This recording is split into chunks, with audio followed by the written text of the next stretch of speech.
All right, if I could get your attention, please. Go ahead and continue to enjoy your lunches, but we're going to get started, try and keep everything on schedule. I'd like to start out by welcoming everyone to what looks like a great event. Happy to have everyone here. My name is Joe Becker. I'm the provost of the Mises Institute's new graduate economics program in Austrian economics. I say new, but I realize that we just started our third graduate cohort 5 days ago.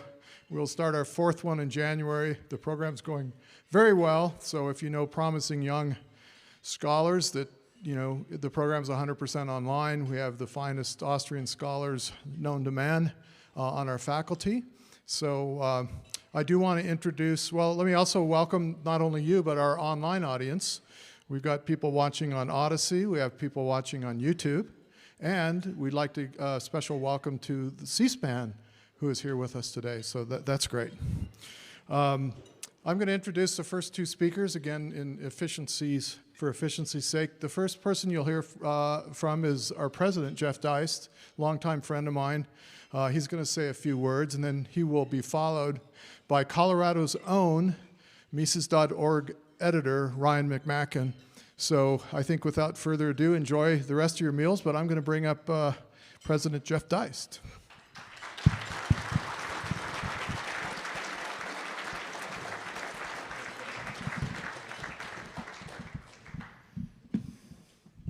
Thank you, Joe.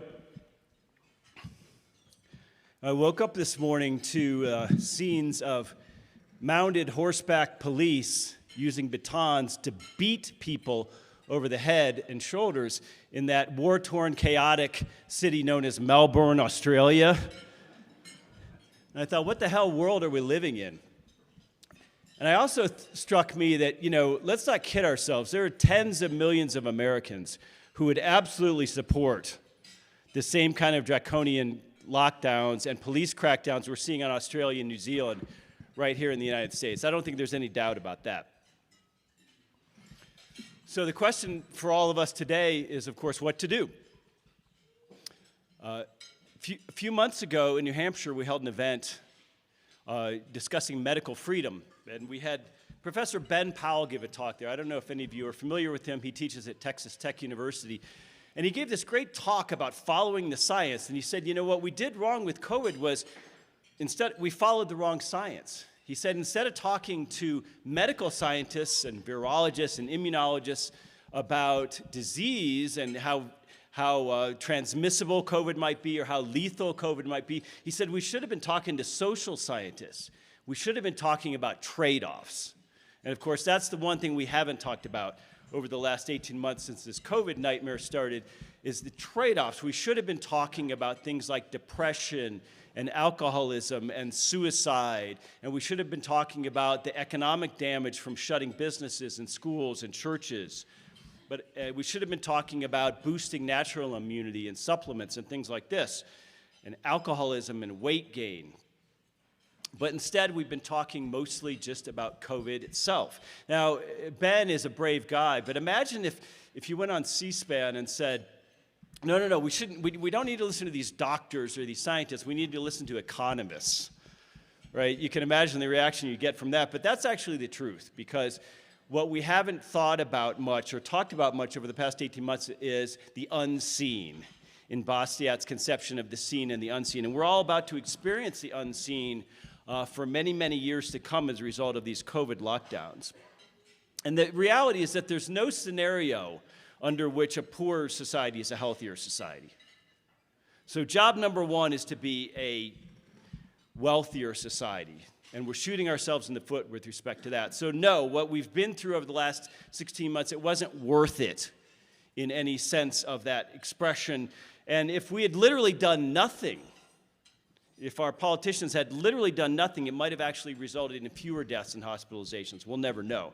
But we definitely know that just this sort of targeted distancing of elderly and vulnerable populations, immunocompromised populations, while allowing younger and healthier people to go out there and run the country and work, would have gotten us to a degree of natural immunity faster than we're getting to that now, with a lot less collateral damage to our economy and to our physical and, frankly, our mental health. I think we're all struggling a little bit on that side of the aisle as well. So this is what it's all about, the seen and the unseen. And it's the job of social scientists like economists to show us that unseen. And I think they are falling down on the job.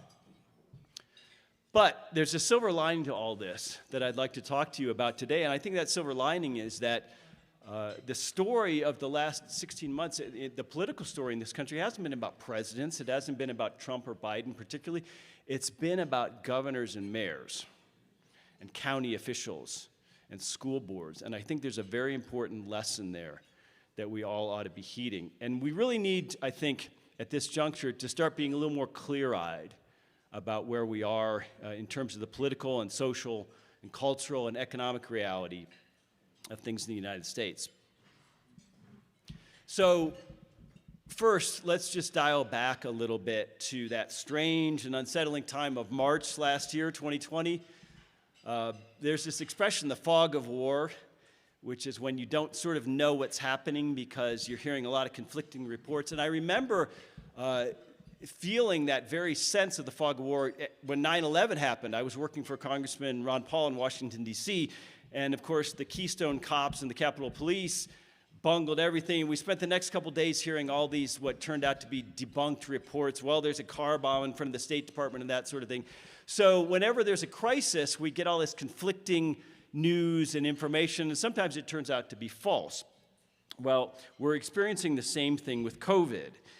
And I recalled very distinctly being in a restaurant in March of 2020 with my wife and daughter and having that sort of that feeling in the pit of my stomach, like when you're about to go over the first hill on a roller coaster, you know, what's coming? And that feeling wasn't it wasn't a fear of COVID or a virus, it was a fear of what government's going to do about the virus.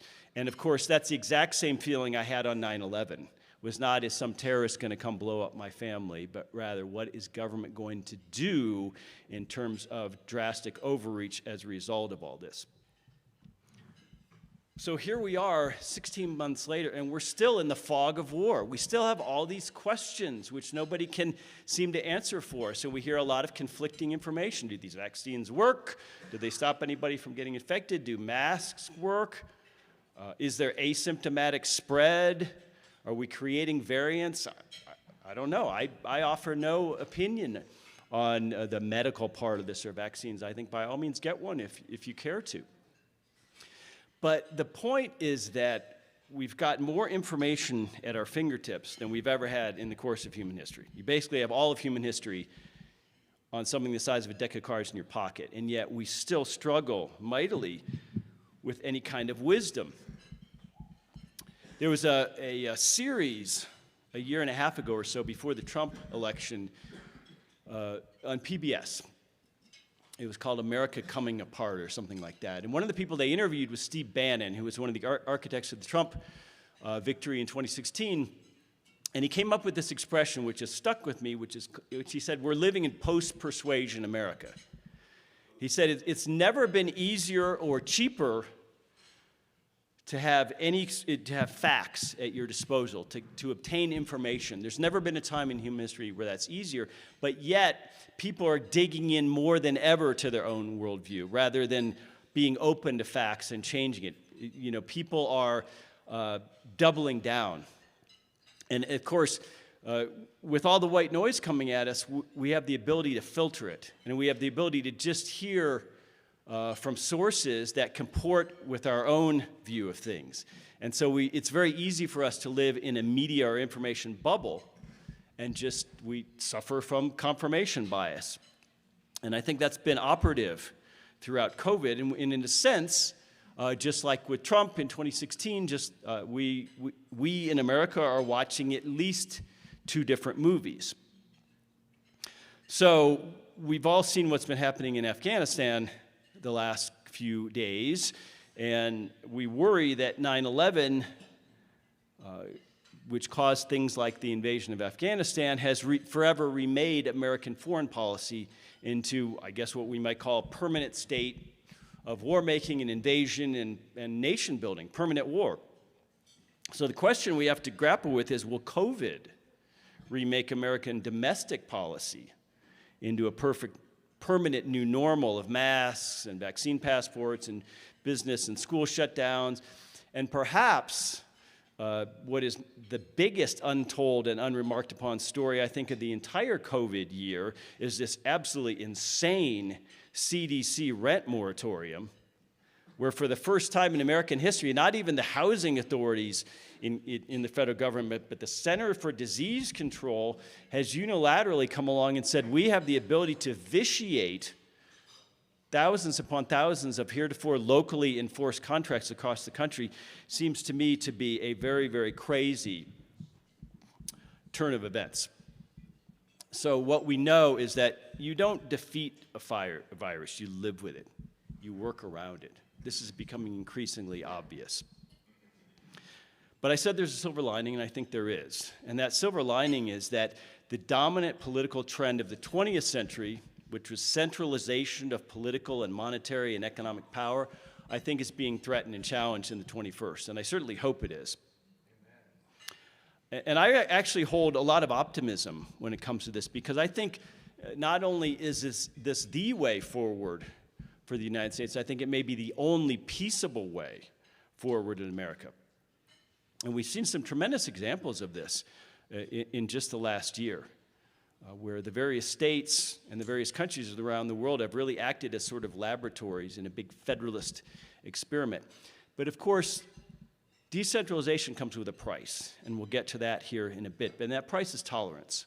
It's a heavy price. We have to allow ourselves the painful rejection of universalism, at least in the political sphere. We have to allow people who see the world very differently than we do the freedom to apply their own worldview as they see fit and where they see fit. And I think this inability to allow for different worldviews is really at the heart of our problems. And I think it's also the opportunity which COVID presents. So what I'd like to suggest to you today that we've learned in the past 60 months is that all crises are really local. At the end of the day, when things shut down and most people went home because of these edicts in March and April of last year, all of a sudden, your immediate circumstances became very important to you. Your street, your town, maybe the grocery store you go to locally.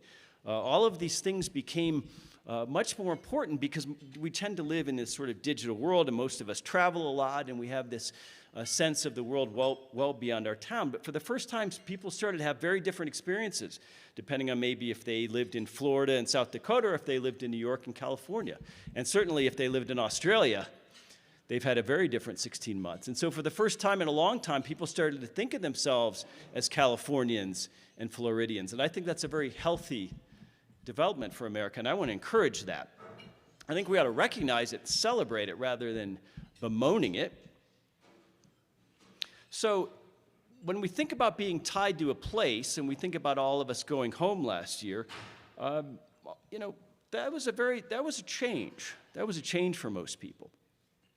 And I remember reading this article about Kristi Noem. She'd come out early on and said, well, we're not going to have any lockdowns in our state of South Dakota. And so she got a lot of grief for this, and there was some change.org petition to force Kristi Noem to have the same kind of lockdown and mandates as some other states were. And she said, well, we have one of the lowest populations per square mile in the country. Why do we have to have the same rules in South Dakota for COVID as we do in the rest of the country?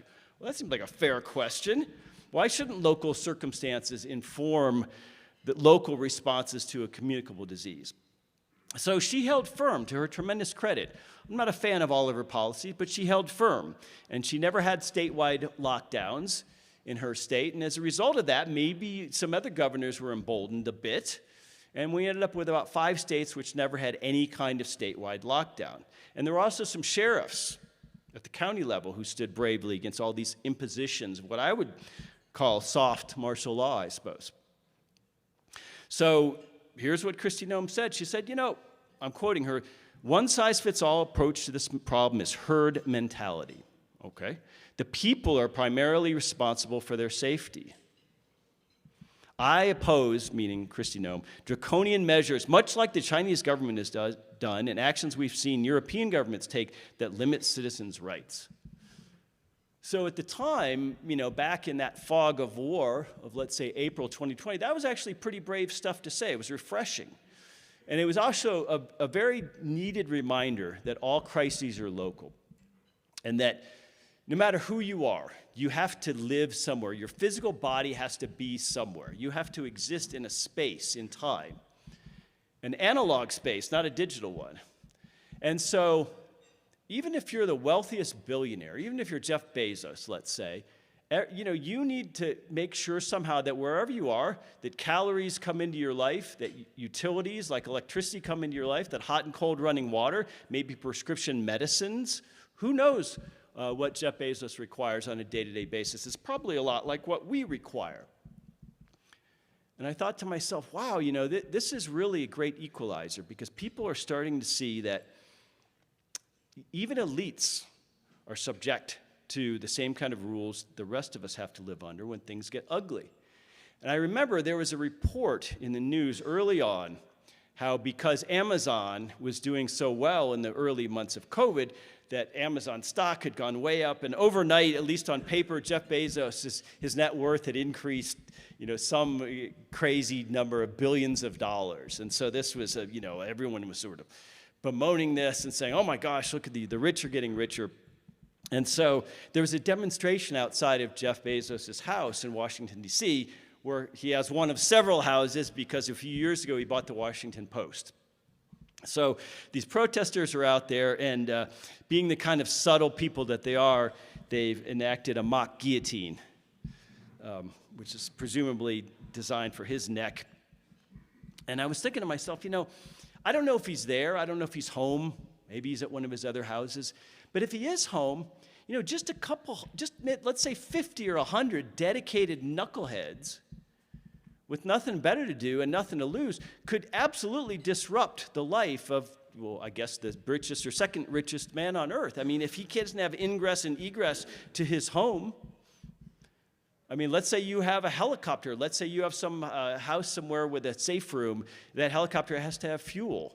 That house has to have food and utilities and all kinds of things. So all the physical substances which are necessary for our day-to-day lives, and even the wealthiest people's day-to-day lives, they can't just be sourced from a global supply chain unless that sort of last-mile delivery remains intact. So if these faraway production facilities, farms and warehouses and trucks and trains and power plants break down, eventually we all feel it. And we're still feeling it now, and we're going to be feeling it for a long time to come. So who's to say that a more localized approach to dealing with this is wrong? Who's to say that the Japanese or the Singaporeans or the South Koreans or the Swedes did it wrong? Who's to say that Kristi Noem and Ron DeSantis did it wrong? I'm not sure that it's anyone's place to say. And what's so interesting about this is international authorities like the UN, like the WHO, like our own CDC, they were unable utterly to project any kind of global authority on COVID. All the countries just went their own way. And all of a sudden, everybody was saying, well, we're going to do what we're going to do. And even the Schengen area agreement in Europe, where 26 European countries are allowed to travel amongst each other without passport, that broke down. In Canada, we saw provincial travel prohibited. You couldn't even drive from Newfoundland over to Montreal or something like that unless you had some express purpose. And there were even some suggestions for, and briefly, having checkpoints between U.S. states. So, again, who's to say, who's to judge how different localities around the world or around the country act under duress?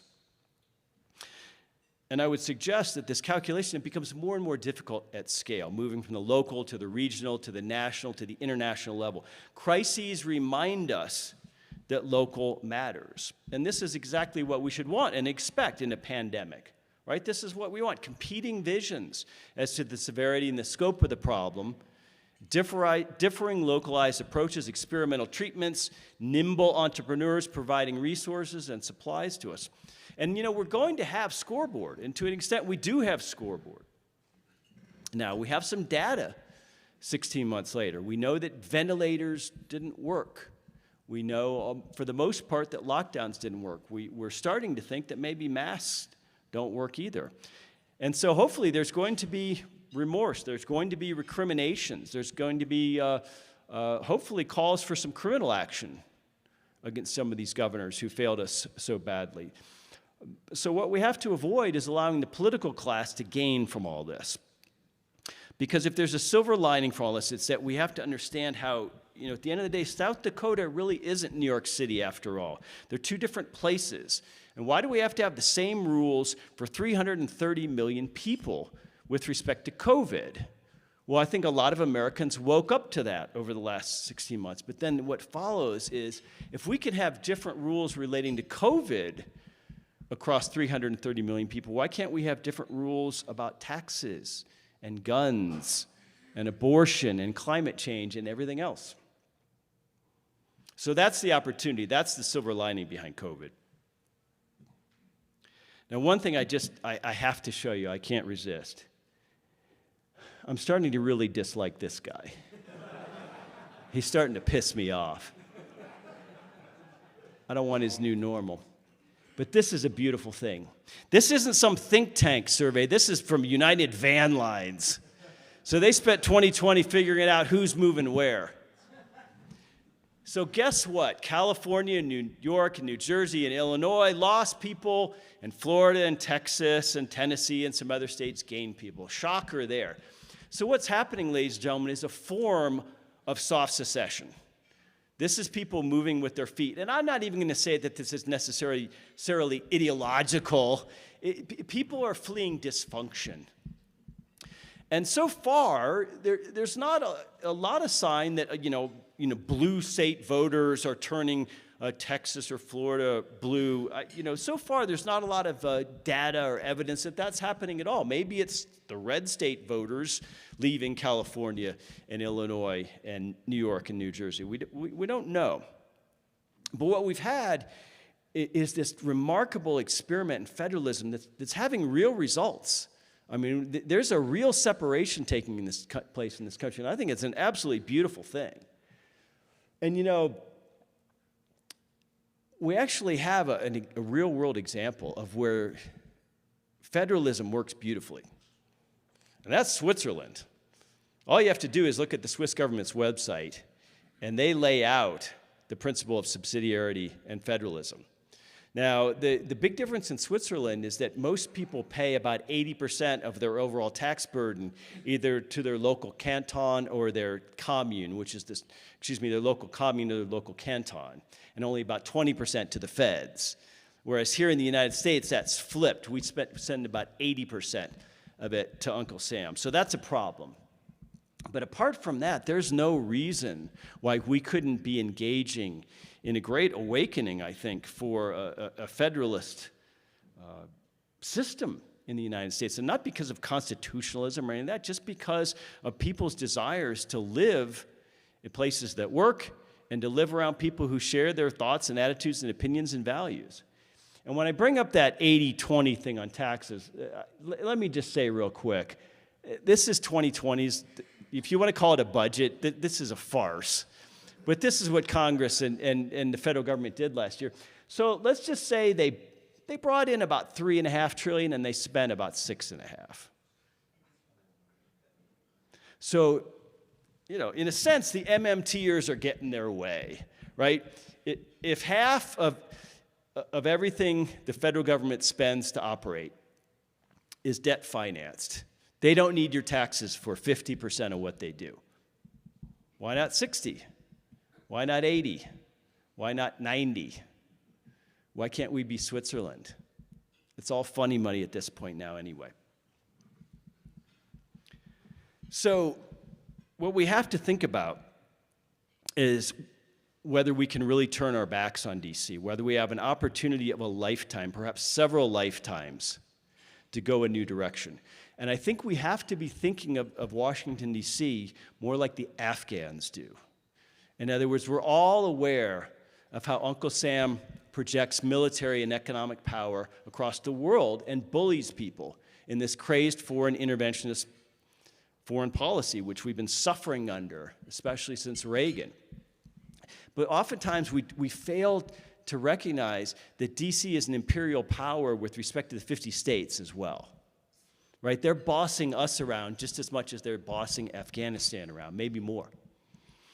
And so when we see the US federal government fail, when we see it fail in Afghanistan, when we see it fail with respect to its COVID response, maybe that starts people's minds questioning whether things have to be this way. So when faraway imperial cities begin to fail, when they can no longer project authority, the natural response is for more regionalized or localized approaches to governance. So again, COVID is an opportunity, and we ought to see it as such. It gives us actually remarkable visibility into at least two psyches operating in the United States today, the predominant psyches. And the first is those who are A-OK with the new normal, who welcome it, who like it, who view those scenes that I was talking about earlier in Melbourne, Australia, with approval or maybe even satisfaction. These anti-lockdown, anti-vaxxers are getting their comeuppance. Riot cops on horses are beating them with batons, and that's a good thing. There are millions of Americans who think that. There are millions of Americans, probably tens of millions, who would be A-OK with these kinds of dystopian lockdowns with no end in sight. That's what they want here. That's not what I want. So I'm going to leave you with a couple of tough questions. Do principles scale? Are principles situational? Does it matter when we're talking about simple human freedom, what we would all consider freedom in this room, if 10 people die from COVID or 1 million people die from COVID? Should our approach in those two scenarios change? Well, that's a very tough question from an ethical perspective. But from a trade-offs perspective, I think we can say emphatically that trade-offs don't scale. What's good for one place is not necessarily good for another. And politically, we all know how the political class is going to respond. We all know how they answer that question. More, more, more, more. That's all they know how to do. A crisis comes along, and what do? They throw money at the problem, and they boss us around. These are their two approaches to any human problem. Okay, so we know what they're going to do. We can't listen to them anymore. We have to contain them, and we have to control them. And that's increasingly difficult, I would argue, at the federal level. You're going to get 80 or 85 or 90 million people to vote for, let's say, a presidential candidate whom we would consider a reasonable person, like a Rand Paul, let's say. That's a pretty big enchilada. Okay, that's a lot of heavy lifting. But if we turn our backs on these people and walk away from them, literally and figuratively, I think we have the answer in front of us.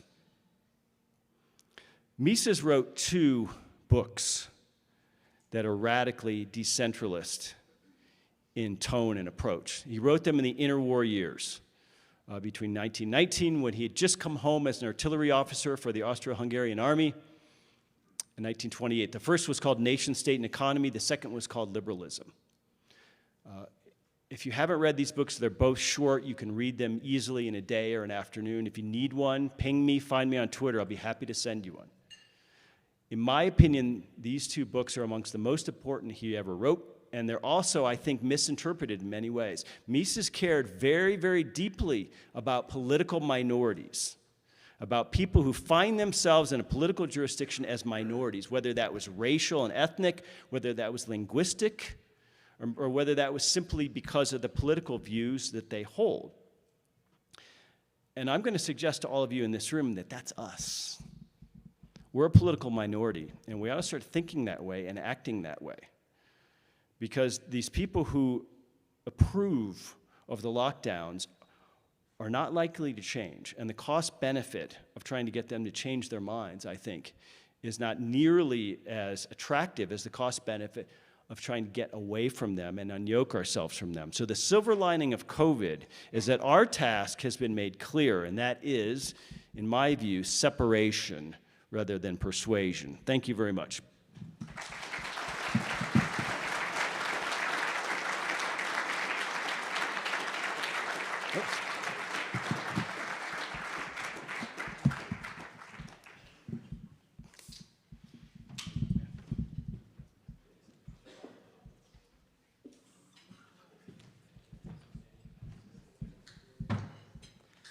Thank you, Jeff.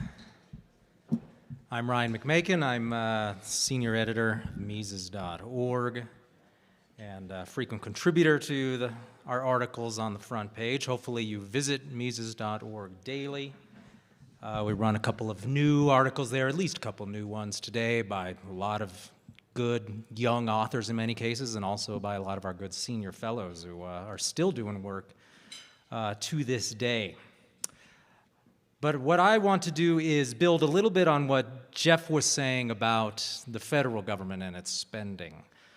While there's lots of good trends going on in terms of decentralization and people realizing that what's going on at the state level matters, and that there is a lot of good resistance going on to the regulatory aspects of COVID, there's also bad stuff going on still at the federal level, and a real acceleration of power at that level through what we might call a New Deal, or New Dealism, or the New Deal ideology.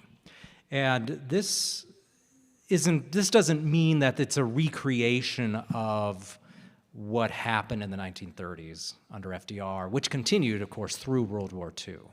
These New Deal years really continued for 15 years almost, through the 30s and the first half of the 40s. But you know what we mean by New Deal in terms of the public imagination, right? We still hear this a lot from the left. We need a New Deal in order to increase infrastructure spending in America. We need a Green New Deal. There's always discussions about reviving the New Deal and its many presumed successes from 80 years ago. And so it's still popular. Most Americans still consider the New Deal to have been a great thing, and it was very successful, and it got the U.S. out of the Great Depression, and those same tactics also worked in the Second World War. And in many ways, what we see going on in Washington right now is a repeat of that philosophy, even if it's not being done in the exact particulars, because of course we exist also in a very different time and situation in America. But there's three pillars that I think we could identify that are key to this, and I think helps us understand to a certain extent about what's going on in Washington, and help us appreciate maybe what's different from this crisis from the previous crisis. I think there's a real discernible difference between what's going on now compared to what's going on during the Great Recession. And if you're old enough to remember that, there were comparisons back then between the Great Recession and the huge spending that went on then and what happened in the 1930s in terms of regulation, government spending, bailouts, that sort of thing. But what's happening now is many times larger than that and really kind of leaves the Great Recession in the dust in terms of the amount of money being spent and the deficit spending that's going on as well. And it's the fact that it's so much deficit spending that's a significant factor that we'll talk a little bit about here as well. So what are these three pillars of New Dealism? Well, the first is that when crises hit, the federal government should spend as much money as necessary to solve the problem, and there really shouldn't be any limits. In cases of domestic policy, governments should spend money in whatever amounts are necessary to keep people employed and off the streets, and if incomes fall, just have the government make up the difference, and if necessary, go into debt to do so. And of course, it's clear that there's not much opposition to this pillar of it, that if you want to sound really quaint and old-fashioned, express concerns about the level of government spending that's going on in Washington right now. Second, the federal government should become the dominant institution in political life. This is the second pillar. In times of crisis, the federal government must take over the tasks of state and local government that maybe they had done in the recent past, but now can't do because they don't have enough revenue or they're unwilling to do it, the political will can't be mustered. And this can involve building vast new infrastructure projects like the Tennessee Valley Authority in the first New Deal, And also, like in the first New Deal, bailing out state and local governments. That could be an issue as well. But the point is that the feds have a good ability to collect a lot of revenue, and they can spend a lot more than the states can, so why not do it? And this creates a larger role for the federal government in general. And third aspect is that we should rely upon the alleged experts. Back during the first New Deal, it was Roosevelt's brain trust. Americans learned to trust Columbia professors to solve the problems in America. And they learned that the thinking can be done in a centralized atmosphere by a group of intellectuals who can really hand down to us what the solutions to Americans' problems are. And that philosophy, I think, has been accelerated in recent days as well. But as we shall see, it has some deeper roots to it, and is not only just a threat to local autonomy, but reflects just a general turn away from the very concept of due process and the idea that regimes should be limited in their powers, even if they can promise some great outcome from their technological innovations. So let's look first then at the deal with spending, just how much of it is going on. Now, Jeff showed some of those stats, that basically they spent $6 trillion and they collected about $3 trillion. So we were looking at a huge deficit. And of course, we're in a situation now where people don't really think $1 trillion is real money anymore. And so, so it's $1 trillion, $3 trillion, what does that even mean? Well, it could be helpful to remember that in the days right before the Great Recession, $3.5 trillion was the entire US federal budget. And so here we are now in 2020, where just the deficit is equal to the entire federal budget from about a dozen years earlier. So that gives you some idea of the amount of growth that was taking place there. These are huge growth numbers.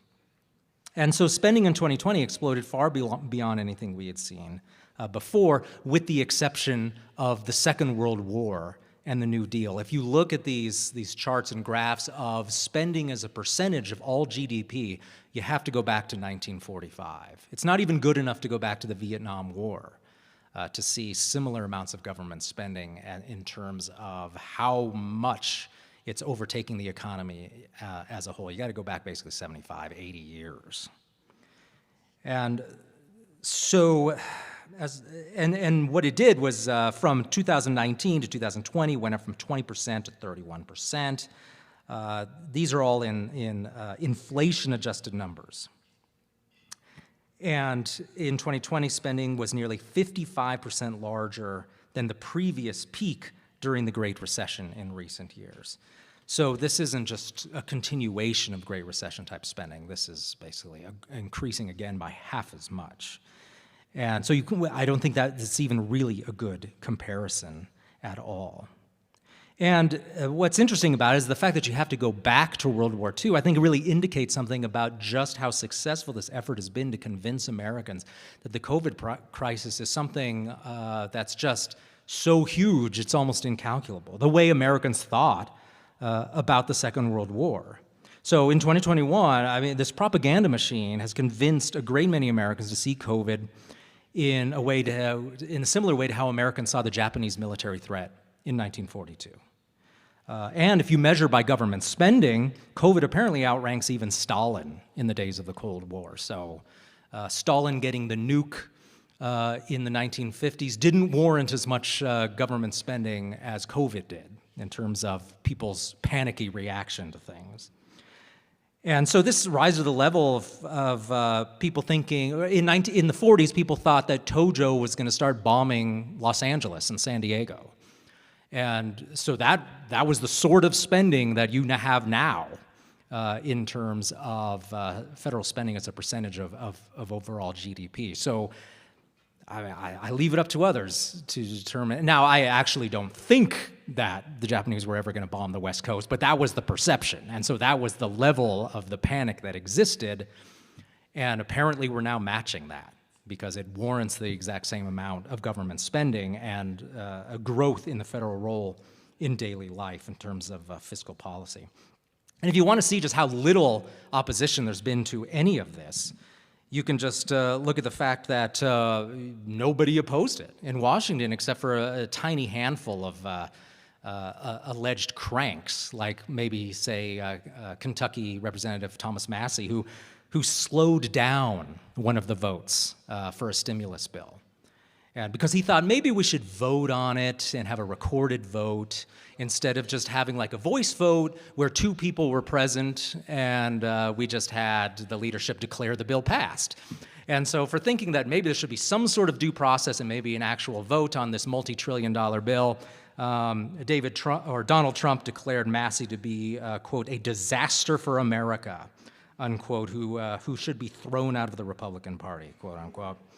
And Democrats were not more complimentary on this. So just lifting even the smallest finger, say, hey, maybe we should vote on this.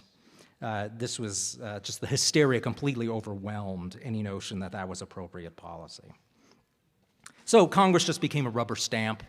We need to spend an extra $3 trillion, and we're going to do it, and no one should stand in the way. And it doesn't look like 2021 is going to be much of a year of normalization either. Last month, the Congressional Budget Office estimated that 2021 will be much like 2020 with a deficit of $3 trillion, so not quite as high, but I wouldn't exactly consider a $3 trillion deficit to be normalization. And again, this 2021's numbers are second only to 2020 in terms of these huge spending numbers compared to 1945. So this is all World War II level spending, even for this current fiscal year, even after the initial panic has died down somewhat. And so this is generational type of thing. Now, so a lot of people just say, so what? So you've spent a few extra $trillion bucks.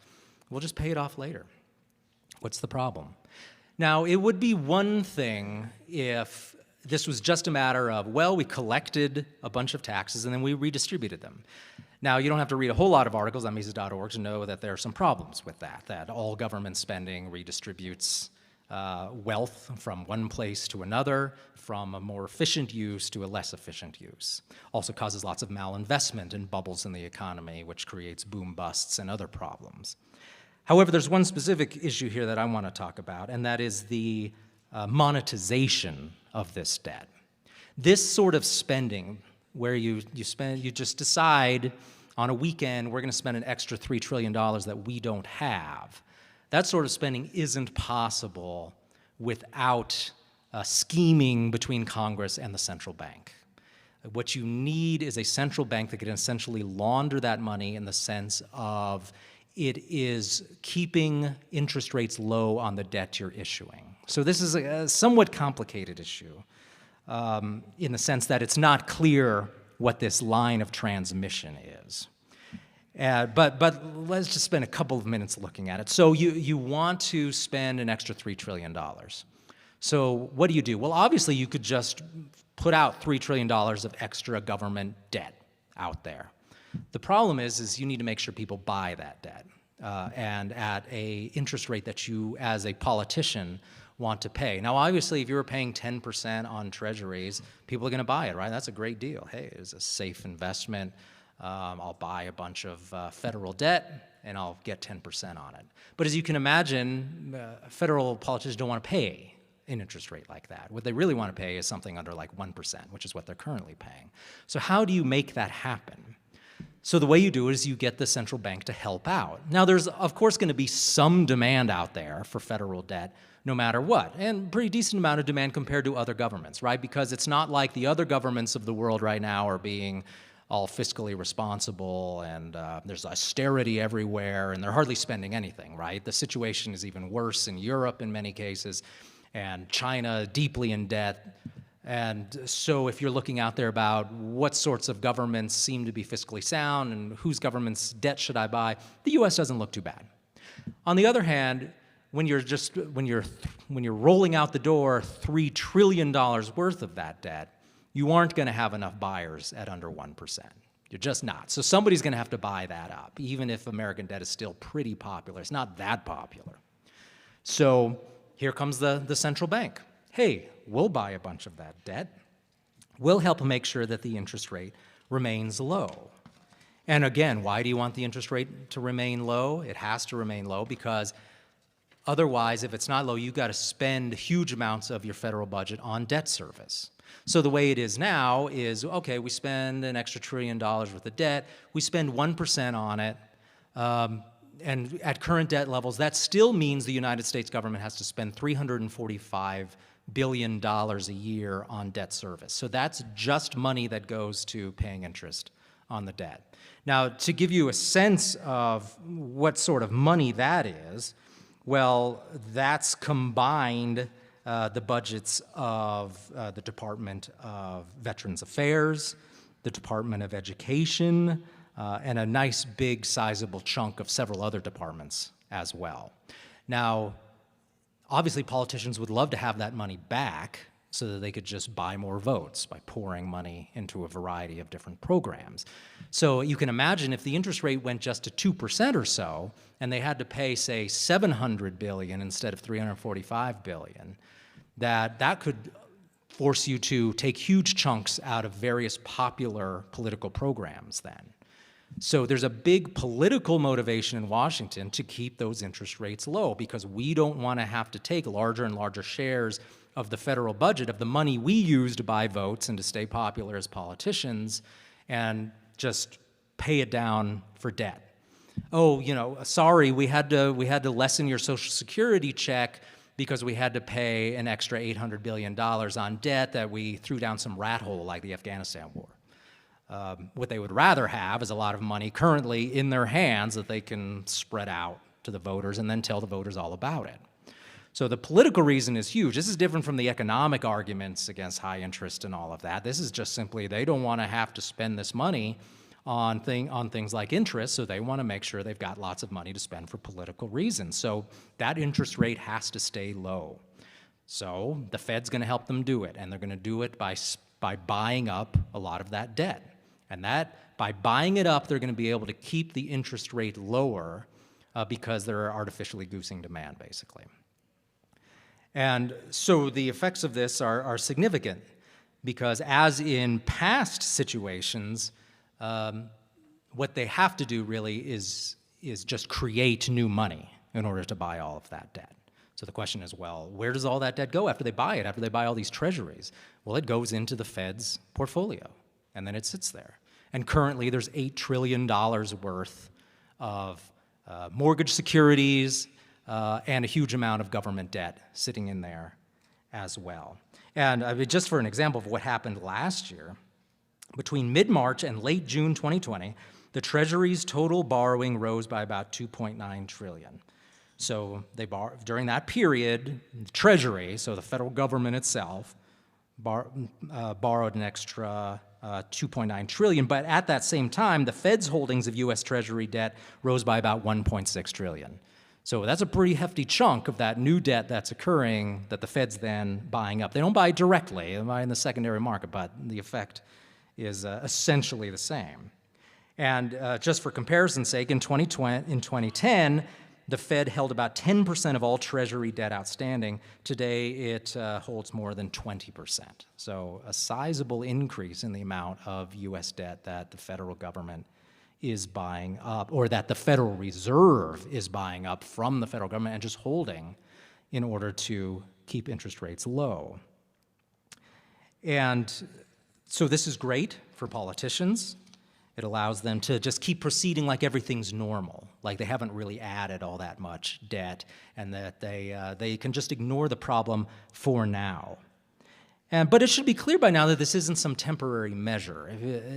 Back shortly after the Great Recession, when the Fed initially bought $4 trillion or so of mortgage debt, a lot of that was to prop up the banks, so it wasn't just to keep interest rates down, but it was to keep all of this essentially worthless debt from being out in the larger economy and driving down home prices and so on, again, for political reasons.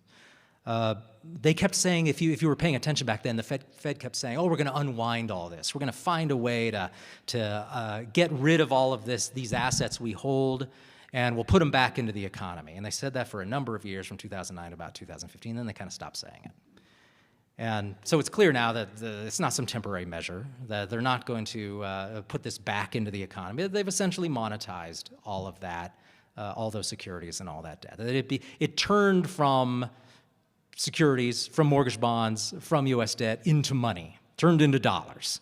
And those were dollars that didn't occur before, they didn't exist before, and now they exist. It's new money that went out into the economy. So it was monetary inflation. And to see a similar situation yet again, you have to go back to the Second World War. And we have some good text on this from David Stockman, who talks about in The Great Deformation. He says, during the war, the Federal Reserve became the financing arm of the warfare state, making short shrift of any pretense of Fed independence. So Fed independence was gone. The Fed was there to facilitate deficit spending for the federal government during the war. Treasury Secretary Henry Morgenthau simply decreed that interest rates on the federal debt would be pegged. Obviously, the only way to enforce this peg was for the nation's central bank to purchase any and all Treasury paper that did not find a private sector bid at or below the pegged yields. Accordingly, the Fed soon became a huge buyer of Treasury securities, thereby monetizing federal debt on a scale never before imagined. So this is a textbook scheme that central banks use. Look, we have to do a whole bunch of deficit spending. Someone's got to buy up this debt because we don't want to have to pay exorbitant interest rates to people who are holding out, and so just have the central bank do it. Joe Salerno is a great essay called War in the Money Machine, and he talks about this. Quote, under modern conditions, inflationary financing of war involves a government monetizing its debt by selling securities directly or indirectly to the central bank. The funds thus obtained are then spent on the items necessary to equip and sustain the armed forces of the nation. That's in wartime. But it doesn't have to be spent on military stuff. You don't have to buy tanks with it. You can just simply issue checks to everybody to stay home and not work. You can just issue checks to local governments that have gone bankrupt because they shut down all of their sources of tax revenue. And so you can use it for any purpose that you like. The mechanism is the same. It doesn't have to be used in wartime, and we're seeing it being used now, even though it's not wartime, it's peacetime. And so this was considered a very radical thing to do at the time, but now it's basically standard operating procedure. Ever since 2009 or so, we've got this thing in place. We need to issue a lot of debt, so we'll just buy more assets. The Fed will just be there to eat up what excess exists. And we'll just do it by monetary inflation, just by monetizing that debt. And this, of course, then helps hide the costs. Because the true cost, of course, is price inflation, booms and busts. And price inflation, we're starting to really see it, right? Gas prices are back to like Iraq war type levels, getting dangerously close to $4 around here. Food prices were up in one report 31% this year over last year. Certainly services are all up significantly. Health, education, all very, very high in terms of inflation. Now, maybe those numbers will come down in the next year. Maybe 31% is the peak of it. Maybe it'll just go down to 10%, or maybe even 5%. But this is all much, much higher than what the Fed promised would ever happen. This was just a temporary thing, and we're going to manage it, and all of this monetary inflation we're doing is never going to turn into any price inflation for regular people. But we can see that that's clearly not the situation now. And so that's just one of the effects. But politically, it's very helpful because it hides the effects from ordinary people, right? We can do immense amounts of monetary spending, the government without having to tax people, because if you raise taxes, that of course is politically problematic. People might resist to that. But we don't have to raise taxes. We can secretly get more revenue through this mechanism, the scheme we have going with the central bank, and then we can spend a lot more money. We can buy more votes with that way. We can do whatever it is that the experts tell us to do at the federal level, and problem solved. So, oh yeah, there might be a little price inflation, but whatever. Also, even better, most people don't understand how that mechanism works. So we can extract more money from the voters, from the taxpayers, through this inflationary mechanism. And this was something Mises pointed out many times, is that central banks enable governments to tax more secretly or in a roundabout way that people don't understand, and this avoids the whole trouble of having to go to a legislature or a parliament and actually raise taxes. So this is another political benefit of having the central bank there to help with more deficit spending. So it would be impossible without the central bank there to do these levels of just coming up with a $3 trillion extra of spending that we're going to do. This is not something that just occurs in a normal government. What you need is something like the Fed. And so we've hidden the true costs, and what this leads to then is our second plank of New Dealism, and that is this aggrandizement of the federal government related to state and local governments in terms of its role in everyday society. And this isn't done really constitutionally or on paper, but you can see what the effect is. If the federal government consistently becomes the place that you have to go to in order to get more resources, it's going to become more important to you than the state and the local government. And of course, we see this now with the way the welfare state is constructed in America. One of the most important things that Americans could do if they really wanted to diminish the size of the federal government, they don't even necessarily have to get rid of the welfare state, which we all know is pretty politically impossible under current conditions, but they badly need to decentralize it, because the way it works in America is unlike, say, the EU, where everyone still looks to their independent nation state for their welfare checks. In America, everyone looks to Washington for their Social Security check, for their Medicare, for their Medicaid, for their health care, and so on. So as you can imagine, this prevents decentralization in a certain way of, well, I can't have my state do its own thing because we might get cut off from the federal largesse, from the federal spigot, from the federal free money. And even better, since the federal government's the only institution that has a central bank, the federal government always has that ability to engage in huge amounts of deficit spending without rising interest rates. The state of Illinois can't do that. Sure, the state of Illinois can take on some debt, they can do lots of spending, but in the end, they can't be sure that the central bank of Illinois, since it doesn't exist, they can't be sure that they would have somebody step in to buy up a lot of Illinois' debt to keep those interest rates low. So the states are constrained, unlike the federal government, in how much spending they can do, and this increases the power, the relative power of the federal government over the states. So lobbyists, ordinary voters, people who depend for their salaries, for their social benefits from the federal government, they view it as a much more reliable and potentially lucrative place to go for money. And that translates into political power.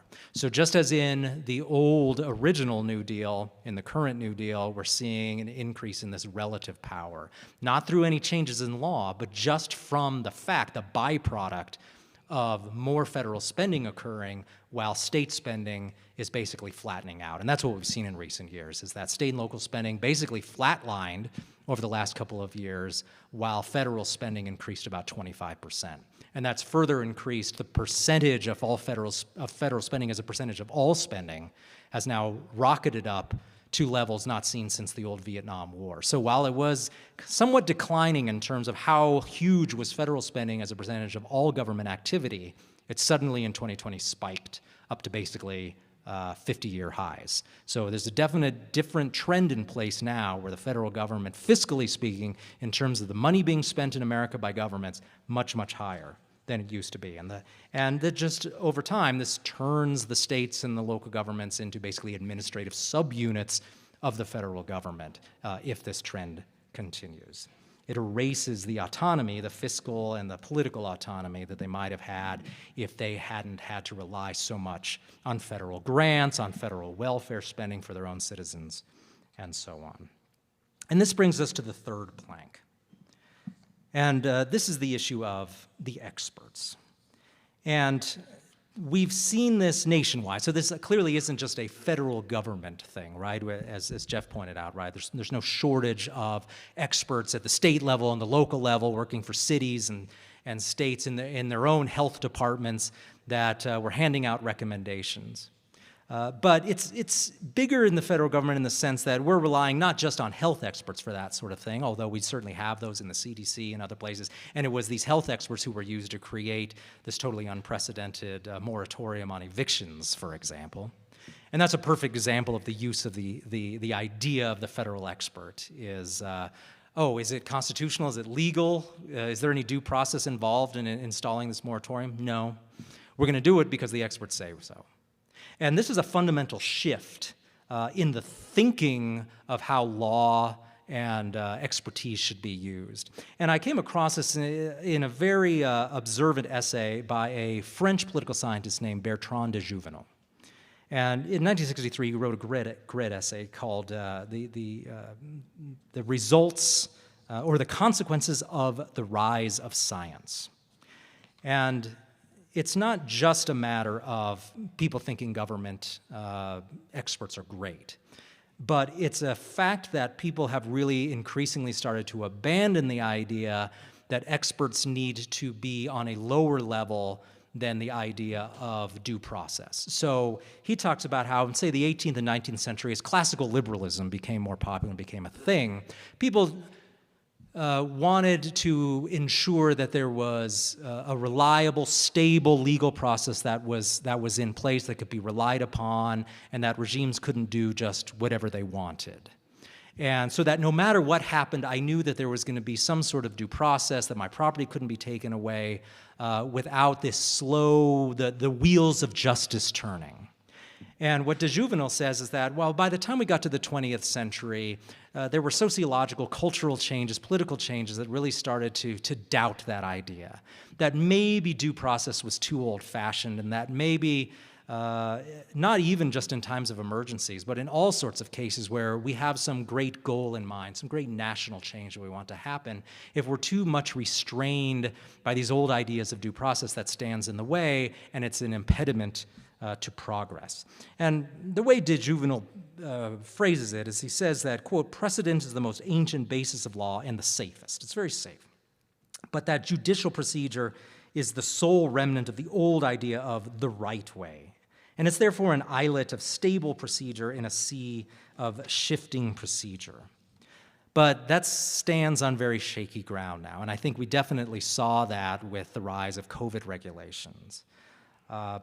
Because, as de Jouvenel notes, social organization under the technocrats, under these experts, becomes a matter of systems engineering, and specific decisions become problems of operations research. So whereas the old model was this idea of a courtroom, of jurists working to make sure that procedures were followed, the new model is of a laboratory, that we have a certain goal we wish to achieve, and that progress demands that we act quickly and that we just act with information from the experts, and we don't allow ourselves to be held back by looking at what were some government abuses from long ago. That's just not important anymore. And if you, similar to speaking up and saying, well, I think there's too much government spending now, you would also people would probably maybe even laugh at you if when they were shutting businesses down and telling people to stay in their homes and you said, well, where's the due process for those people? Shouldn't there be some sort of legal process before you lock a person in their home or shut down their business? And people would say, we don't have any time for that. I mean, if we don't do this executive action now, disease will spread and we'll all die. And how dare you call for due process for someone before you take their property away? Obviously, you just want grandma to die, is basically the line of reasoning that was used. And so it's been a significant shift that's taken place, is that there's necessarily, in many ways, a decision that's been made. Rather than embracing the idea that we have the slow process, the stable process of due process, rather we want to embrace the idea of technology, of science, of progress, where we have an idea of what this goal is out there somewhere, and we don't have time for debating it, for talking about what's the right way to do things, what's the proper process. We just have to do it now. And especially in an emergency, this is all the more important. If we can convince the public that there's an emergency, then it becomes even more quaint to suggest that people be subject to due process. And so the old legal order in the West has basically gone into decline. the technological expert, or even the financial expert, as we've seen with all these Fed actions, right? There wasn't any real meaningful debate over whether the Fed should be able to buy up these trillions of dollars in assets. It was just agreed upon in some back rooms that this should happen. And this was all agreement on the part of experts everywhere. And it's a new cultural shift that's occurred. It's a return to these old dominant ideas of New Dealism, that to stand up against spending, that just seems silly. To call for due process, none of these things are really appropriate in what's viewed as the new reality. But we got to keep sticking up for things like due process. We've got to keep pointing out the problems of just printing up, essentially, trillions of dollars of new money, of monetizing debt on such a huge level. It's not popular, and it's difficult to explain to people. That's one of the biggest problems. And you tell people that, oh yeah, here's an economic argument, right? And their eyes immediately glaze over. But the important thing to remember about economics is that we learn economics to understand how we're being ripped off. Because if you want to know how you're being ripped off and who's doing it, economics is an extremely useful tool. And it's the only way to learn, as Mises noted, how this tool of monetization of debt is ripping you off. Understanding how huge amounts of government spending, or really any amount, but especially when we're talking about $6 trillion worth, how it distorts the economy, how it impoverishes you, and how it sets up problems for booms and busts in the future. And you can't just know this through common sense or just simply observing people around you. We have a science of economics that's extremely useful and very important in understanding these mechanisms that work. And so, of course, at the Mises Institute, we try to run a lot of content, a lot of articles that explain this, but it's a difficult battle.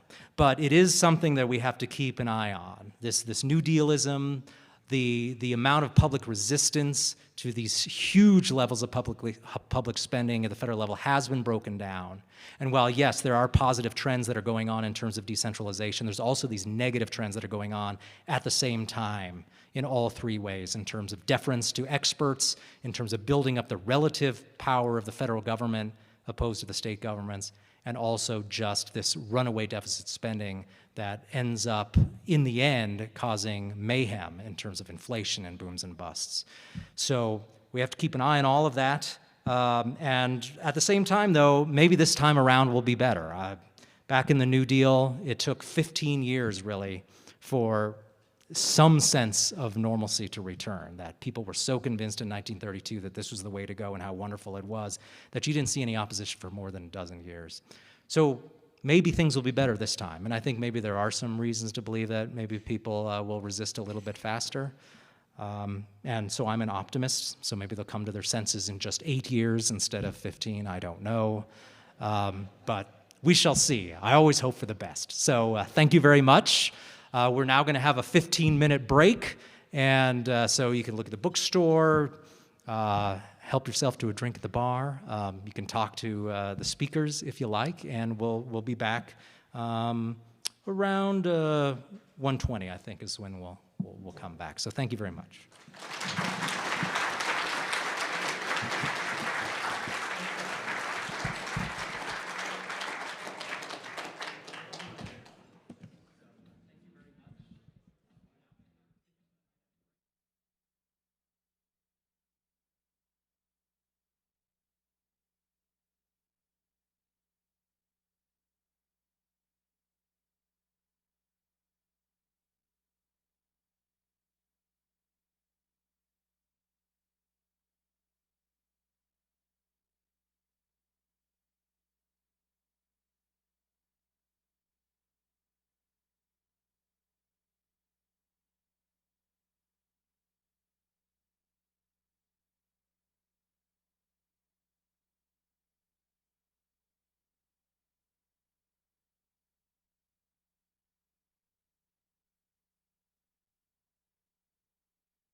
All right, ladies and gentlemen, if you can take your seats, we want to get started.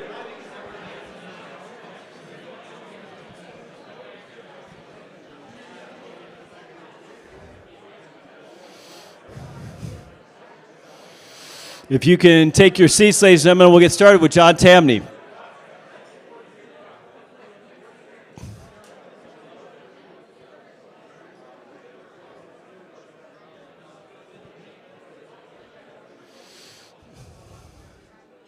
So our keynote speaker this afternoon for our event is John Tamny. I'm sure many of you know his name. He is Executive Director of Freedom Works Center for Economic Freedom.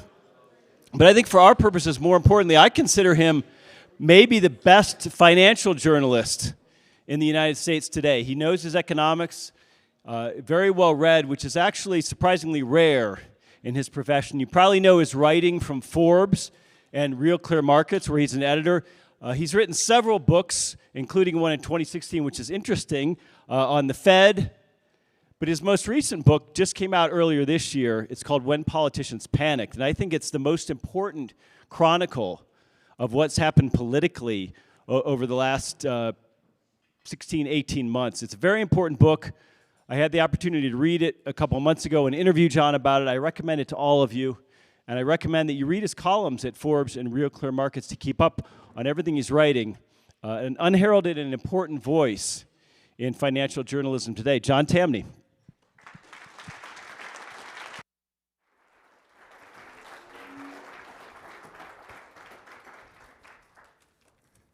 Thank you very much, Jeff, and let me first say what a treat it is to be here today. I'd like to point out a few people. Joe Woodford is in the audience. Joe turned me on to Henry Hazlitt many years ago, and it was transformative, and he keeps doing this for people around the country through his foundation. So thank you very much. Thank you also to Bill Brennan for putting on this event, for sponsoring it. What an excellent event. Thanks to all of you for being here and supporting such an important organization. If you came to my office or you came by where I live, you would see books by Mises everywhere. And what's important about this is that they're not there for show. If you picked them up and you looked in the opening pages, all the blank pages are full of tiny notes. And very often I actually had to add blank pages to the front of the book to add all that I wanted to take down. And so to read a book by me is to see numerous direct references, quotes to Ludwig von Mises. But to read me more broadly is to see that he's had a major, major influence on me. And so what a treat to get to speak at a Mises Institute event, and what a treat to get to know so many of you in attendance who are involved with such an essential organization. And it's also a big deal for me to get to follow Ryan McMaken and Jeff Dice. They've been so good to me over the years, so open to my ideas, even when they've disagreed with me, which further speaks very well of the Mises Institute. So thank you very much for this opportunity. I'm here, of course, to discuss my new book, When Politicians Panicked, the New Coronavirus, Expert Opinion, and a Tragic Lapse of Reason. I'm very interested in discussing this, and I hope that what you hear today proves fruitful in a way that causes you to tell a friend, to talk to other people, not just necessarily about my book, but to have this discussion. It's essential that we win this argument. It's essential that we influence the narrative. Because if we don't, if we stay quiet, history books will indicate that a virus caused a global economic contraction. No, the virus had been spreading for months, and people had been responding for months. What happened was that politicians panicked. And in panicking, they substituted themselves narrow, very limited knowledge for the knowledge of the marketplace, as in the knowledge of the people. And they did so in disastrous fashion, which is what happens every time politicians start biting their nails and put themselves in front of the great marketplace that is humanity. So we must, once again, win this argument. We must discuss it. We must talk to people. because we don't want history to tell something that's false. And what would be false is that the virus was the source of so much global economic carnage, that the virus was the source of easily the biggest human rights tragedy of the 21st century. And so in talking about this, I think it's important to begin with some of the excuses, some of the justifications used in March of 2020 to explain why the lockdowns were necessary. Easily the worst arguments made for the lockdowns were made in March of 2020. Many of you remember them. Many of you remember the argument made that we have to take away your freedom, we have to take away your right to work, we have to take away your right to run your business, because if we don't, you, the people, will act so irresponsibly that you'll get very sick and overwhelm hospitals that are not ready for you. We must stop the spread to protect hospitals. Have you ever heard of a more absurd line of reasoning? If politicians don't tell you what to do, you will engage in behavior that will cause you to be hospitalized.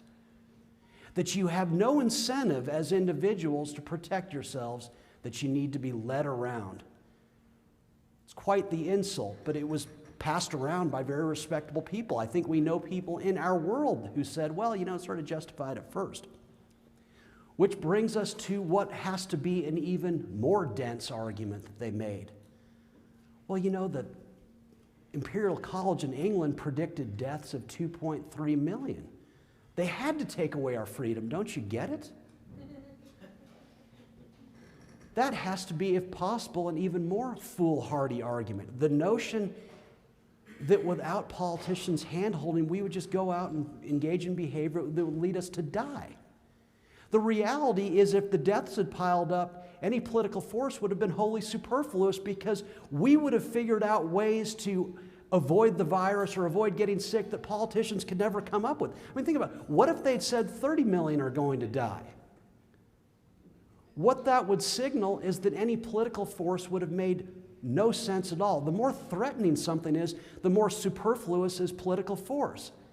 Because we're going to engage in behavior that politicians could never dream of to protect ourselves. We love our lives so much, but see, politicians said back in 2020 that we didn't, that they needed to save us from it. No, it's usually politicians that get us into wars. Politicians engage in behavior that cause death, but they actually had the arrogance to say that, no, they needed to save us from behavior that would cause death. And so the very excuses defied basic common sense, but it became dumber and dumber. Because, see, the lockdowns happened, and then they had to justify the carnage.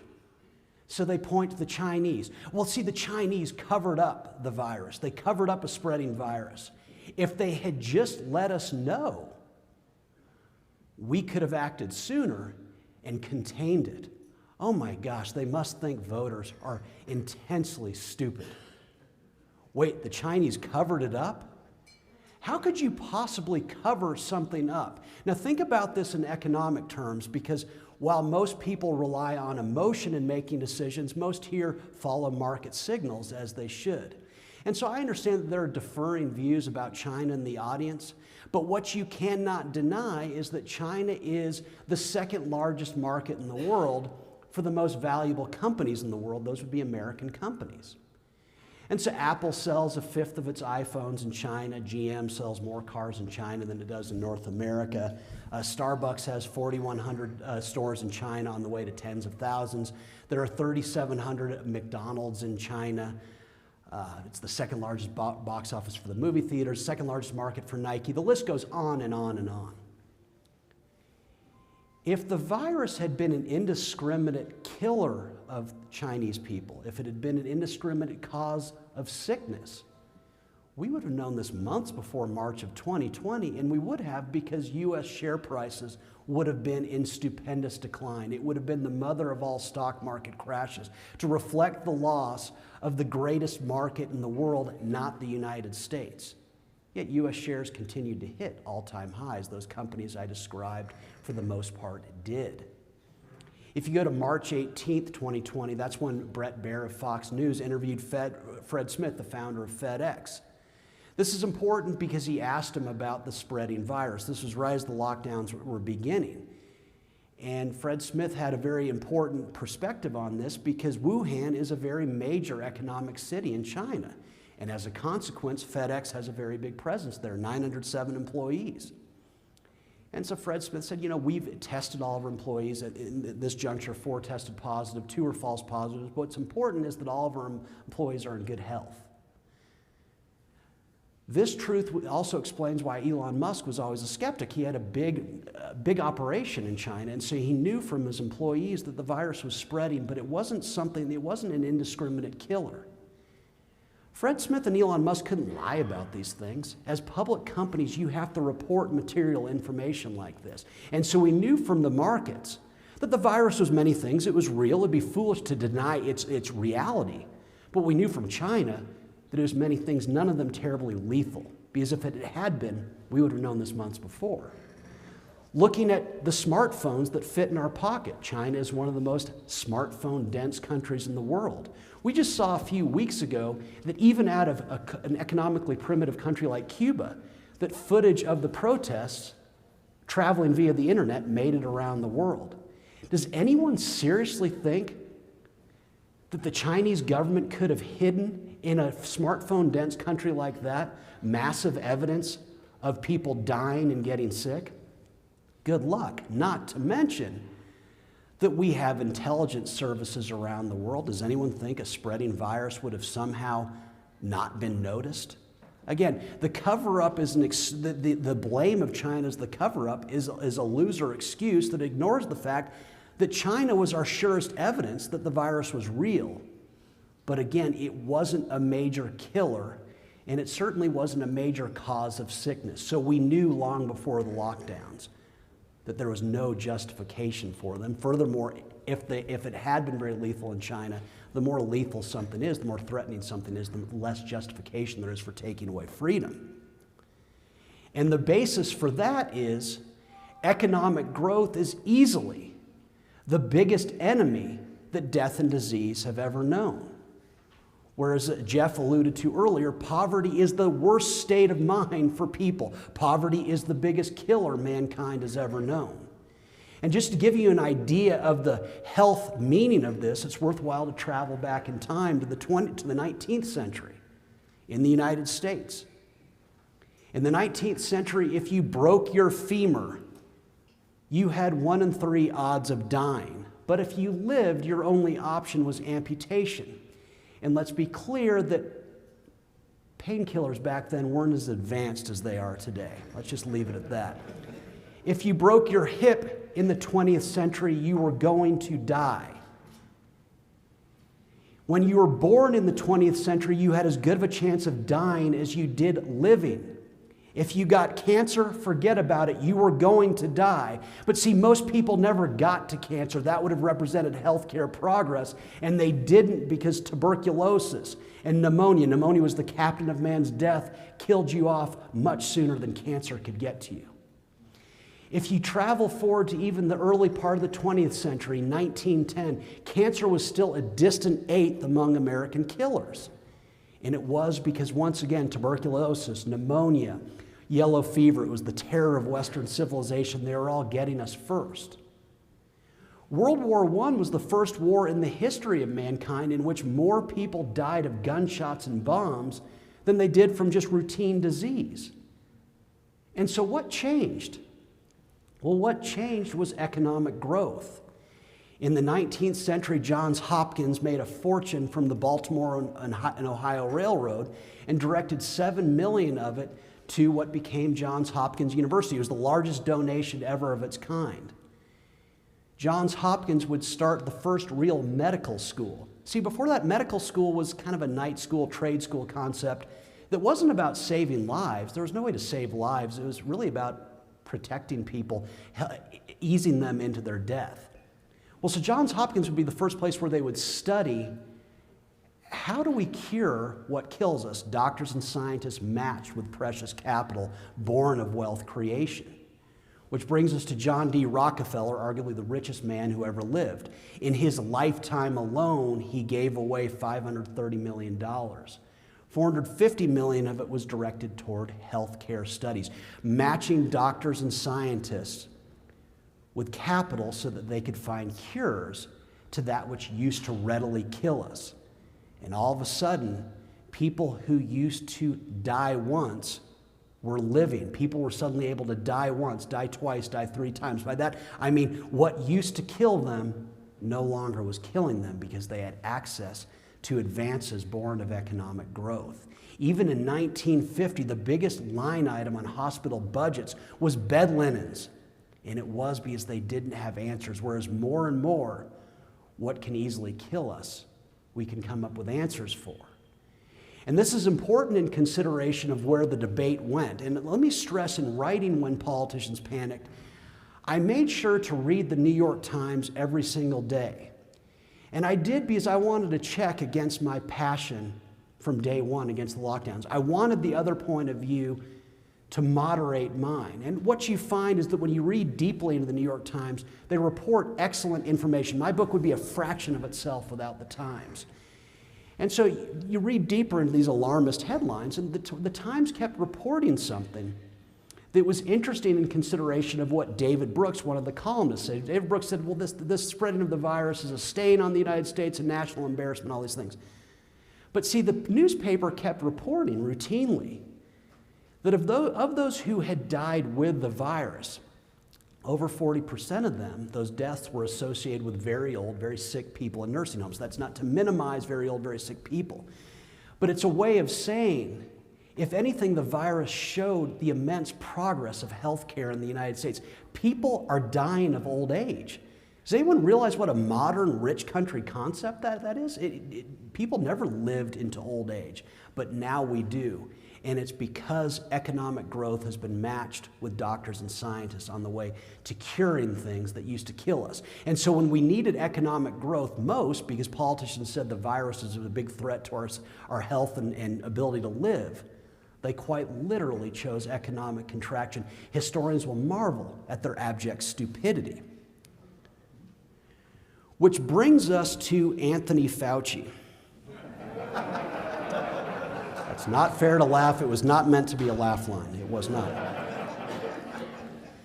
From the looks of everyone in the room, most of you remember the AIDS scare, and it was a very real scare.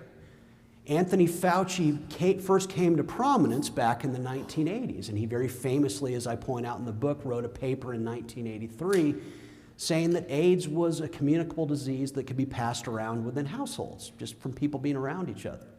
Turned out he was wrong. That he was wrong does not indict him. Science is all about doubt and learning from presumptions that don't turn out to be true. What indicts Anthony Fauci is that he didn't recognize the limits of knowledge, that knowledge rarely ages well, that we want to learn. And to be fair, it wasn't just Fauci. England's National Health Service, they put up signs in Great Britain in the 1980s saying that 1 in 5 Brits was going to get AIDS, for which there was no cure. Many of you remember the television show Dynasty, and you remember that episode where Rock Hudson made out with Linda Evans. He died soon after it, and there was a great scare among people that Linda Evans had gotten AIDS.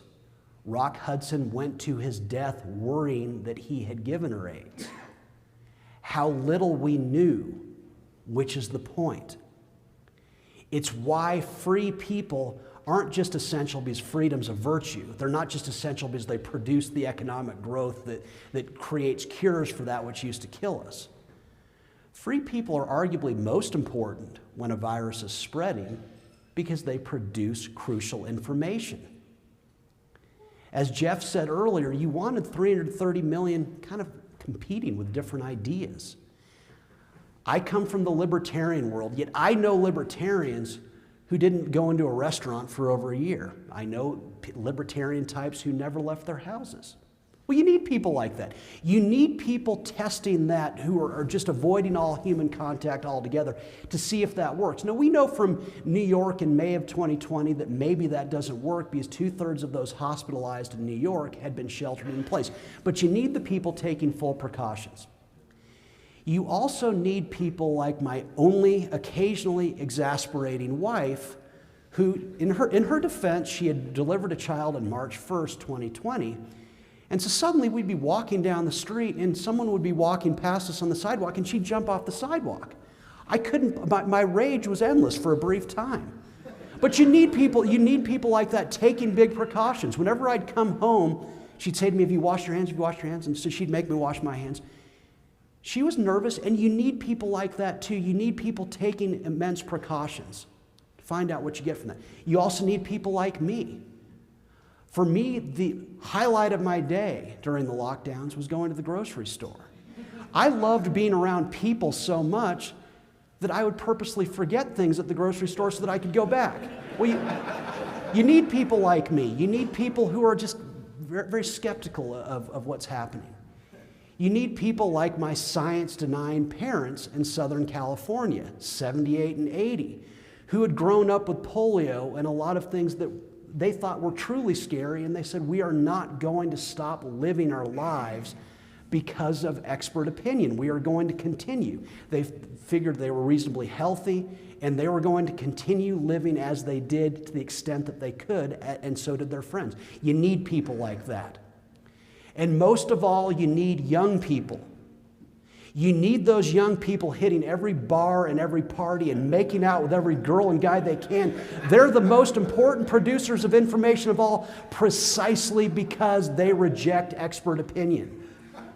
And that's not because experts are always wrong, but you need people, you need a control group. You need a group that says we are going to do the exact opposite of what the experts say, because from then you find out what really causes the virus to spread. What is the behavior most associated with getting sick, with dying? Yet when we needed this information the most, politicians locked us down and in doing so, blinded us. Same with businesses. It's not unreasonable to speculate that a company like Disney, with very good access to capital markets, might have locked down its parks anyway. Just because brand risk associated with becoming a super spreader locale, they may have closed things down. Okay, again, they had the access to capital to do something like that, whereas small businesses didn't necessarily have that kind of ability to go to the market and basically pay for a shutdown. Well, good. You wanted businesses trying all sorts of different things. You wanted some restaurants to say, you know, we're going to charge surge pricing at 6:30, but we're going to charge half price at 4. Half price at 10 o'clock. You wanted others to say we're not going to have any limits because people will respond to a crowd by maybe avoiding a crowd. You wanted businesses that are miracles on their own for succeeding to come up with myriad ways to meet the needs of a customer base that had clearly changed. But instead, we had the very people that gave us the DMV and the post office deciding what businesses could do, making it even more incomprehensible. Think about this. Politicians and experts said that the very humans who'd driven all economic and personal and cultural progress were suddenly a lethal menace to one another. So they wanted to separate us from one another. And so their solution was, we will pick and choose the businesses you can go into. We will basically shoehorn you through a limited number of businesses rather than allow come one, come all. And so it didn't make sense based on their arguments that we should be separated from one another, but also when you lock down businesses, when you limit their ability to innovate, you blind them. And most of all, you blind the most important businesses, your largest ones, to how to reopen. Again, historians will marvel at the abject stupidity of the political class and the expert class, but this is what you get when you substitute narrow knowledge for that of the marketplace, which brings us back to Fauci. As all political types do, and let's call him that because that's what he is, Fauci's a baseball fan. Invariably it's baseball. He loves the Nationals. And so imagine Fauci going to a Nationals game next year, full crowd, 40,000 people. And let's assume something that many here wouldn't believe, that Fauci was the smartest individual in the stadium. That may well be true, but let's also agree that Fauci's knowledge would be a microscopic fraction of the combined knowledge of the stadium. What I've just described for you is the free marketplace. Markets work, and they work brilliantly precisely because they combine the decentralized knowledge of everyone. It's not that the Soviet Union didn't have experts. It had brilliant people in power. It's not that North Korea and Cuba don't have experts now. But whenever you substitute the knowledge of the few for the marketplace, you invariably get crisis. And so this is what we get. Politicians and experts said, unless we take away your freedom, unless we lock you down, there is going to be a crisis. Now, what they did not see, given their scarily limited knowledge, is what they were describing is the crisis they were about to create for us.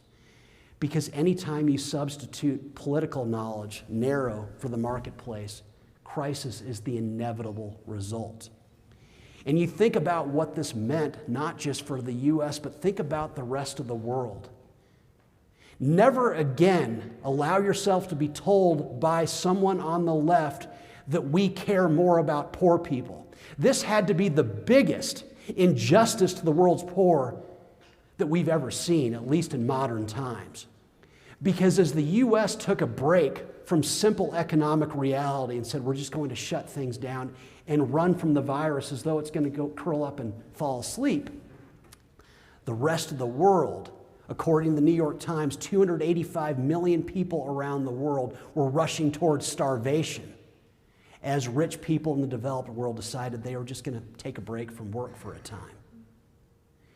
In countries like El Salvador, they started putting up white flags on their shacks and huts.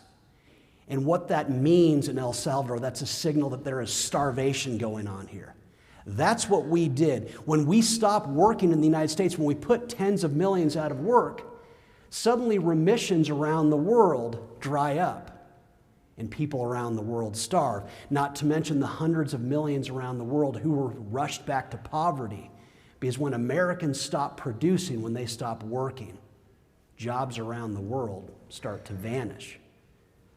Which brings us to the job loss in the United States. People know the numbers, the tens of millions of jobs lost, where politicians said, some of you are no longer essential. Some of you businesses, some of you businessmen who've spent your lives building this, it's no longer essential. It's not convenient for us. Imagine that. I mean, in my case, I'm a writer. And so luckily, my work was not taken from me. I can't imagine what I would do without my work. But I got to continue doing it. And I think of the people around the U.S. for whom work is the animating feature in their life, what gives them dignity and pride. Suddenly they were told, you can't do that anymore. You're a lethal menace if you continue to have a job that gasps as a destination. And so we're going to give you $1,200 for your trouble. Have you ever heard of something more insulting than that? Have you ever heard of something more insulting by what they told businessmen? Don't worry about that. We just have to shut you down for a time, as though market share, which is so hard won, can so easily be regained. We'll just give you a check for your troubles. Which brings us to the basic truth that this can never happen again. And how we have to make sure that it never happens again is an argument that many of you probably won't agree with. But I think it's very dangerous that we make statistical arguments against the lockdowns, even though the statistics may support our skepticism.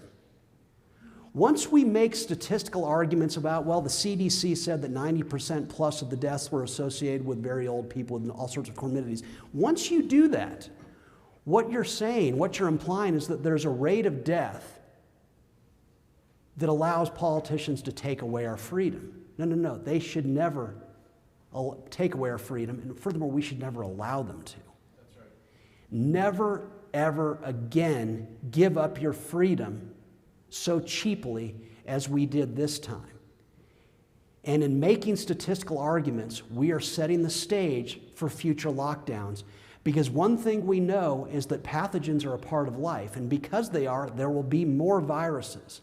And if we make statistical arguments, we're setting it up whereby experts go to easily gulled politicians and say, you know, this time is different. This virus is going to hit young people. Well, again, the more threatening a virus, the more essential freedom is. Never give your freedom up ever again. See what it did. Let's win this argument now so that we never have to ever again. Thank you very much.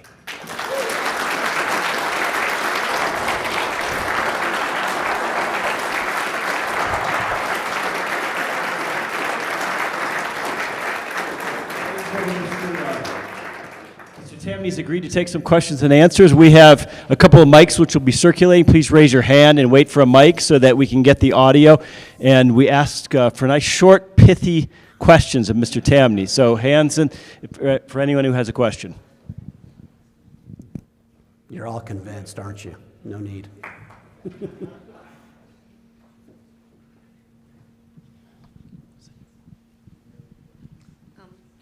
I agree pathogens will always be around, but what about the implications of biowarfare? What do you think, what would be your takeaway on that subject from this current crisis? It's a good question. To be clear, I don't presume to know much about the biowarfare angle, but it always interests me. My dad had always said to me that if it's so easy to spread something that could kill lots of people, wouldn't they have already done it? And so I kind of feel like there's all sorts of scary things out there. There's all sorts of scary scenarios that we can imagine, but I think it's easier said than done. And my concern always is there's always some really terrifying scenario that politicians use to take away our freedom. And so one of my favorite ones was, well, we're going to have to shut down flights because, the virus is spreading. For once, can it be that something might be out there that potentially threatens us that does not aggrandize government? Why does government always get to grow in response to alleged threats to us as though we're too stupid to take precautions on our own? And so no doubt there's biowar, there's all sorts of potential scares out there.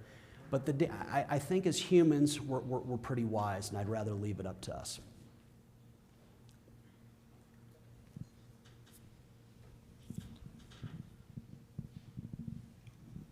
I guess this is the question table.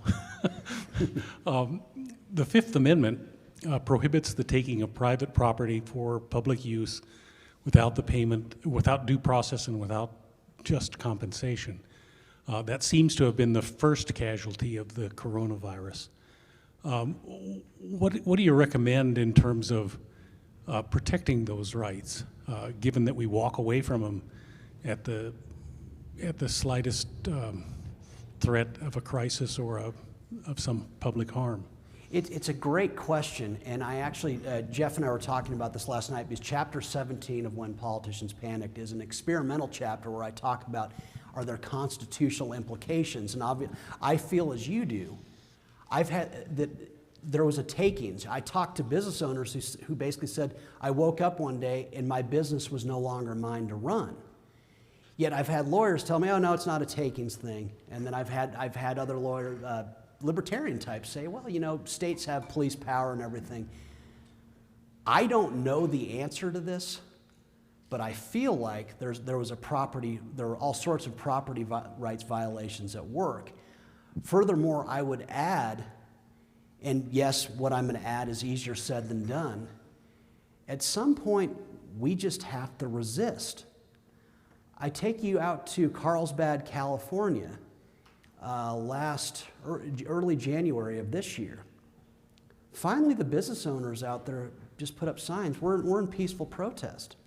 And basically they realized either we can go out of business or we can start serving our customers again.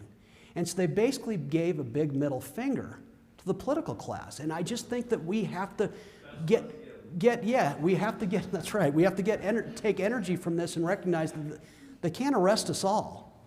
And we need to support the businesses that want to stay open. We need to stand guard around them. Whatever it takes, we need to embarrass political types who would take away the right for someone to run a business. And so I bring you also to California. You look at it last July 4th. It was kind of a beautiful thing. Remember on July 4th of 2020, no fireworks shows. And so the people of the state basically put on their own big fireworks show, and we could see it on the internet. The left said net neutrality was going to basically cause to vanish. Americans are the wrong people to take to lock down. We are truly the wrong people. Never forget who we are. We descend from the crazies. We descend from the people who love liberty so much that they crossed oceans and borders to get a taste of this. And so we're the wrong people to do this to. And but we've got to remind politicians that we are.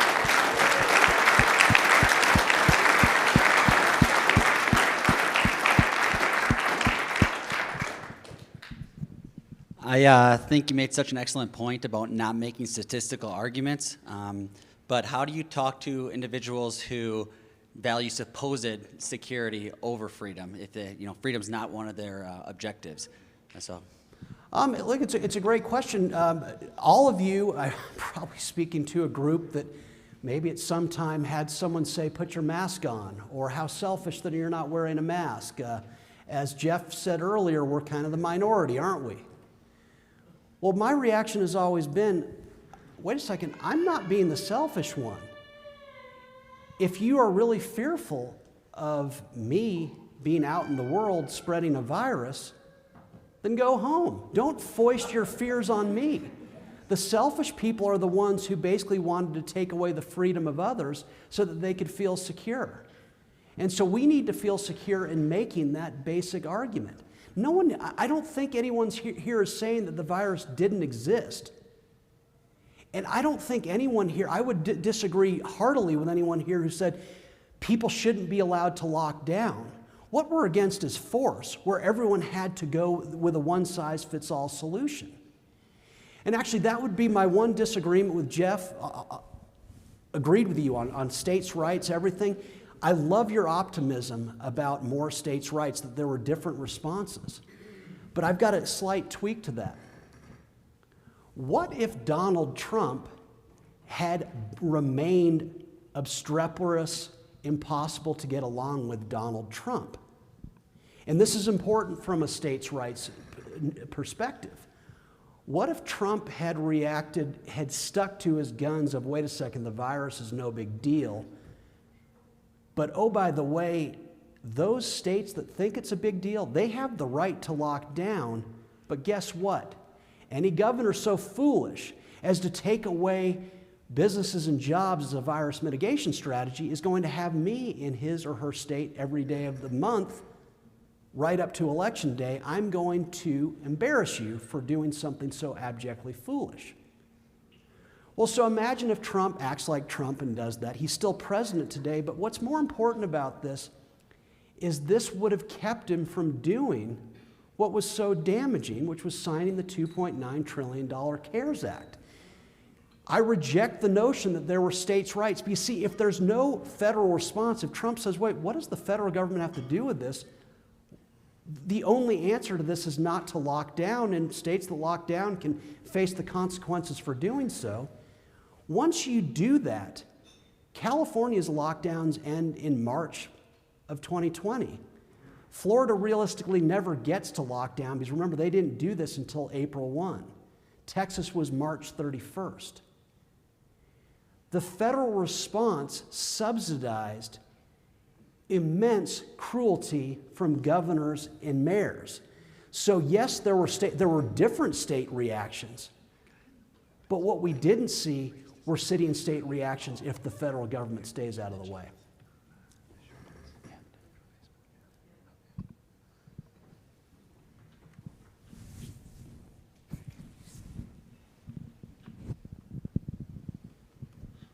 Oh, okay. What do you do about corporations and educational institutions that are insisting on vaccination as a condition of employment? It's a great question. Look, a long time Mises supporter Hall McAdams ran a very successful banking company. He's always told me when you get a call from the federal government or when you get a call from a regulator, you're really in a tough spot because if you disagree, you'll get a call the following day saying, we don't like the looks of your balance sheet and we're going to do something about it.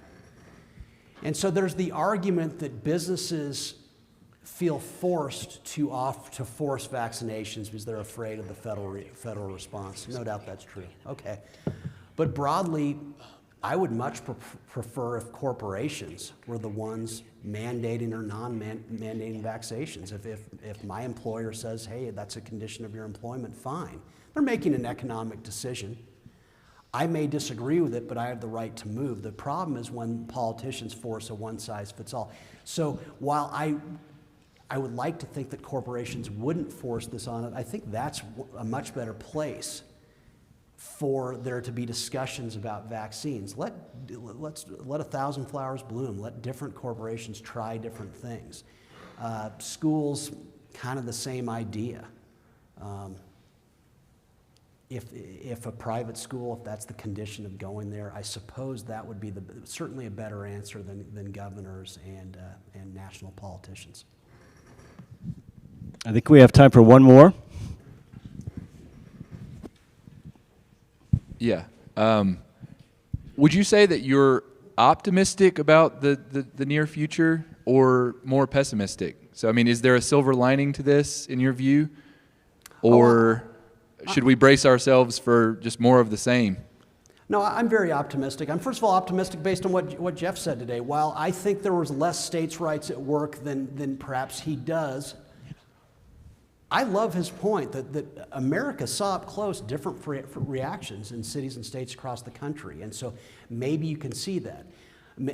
So that's a source of optimism. I'm also optimistic because I saw Americans start to revolt.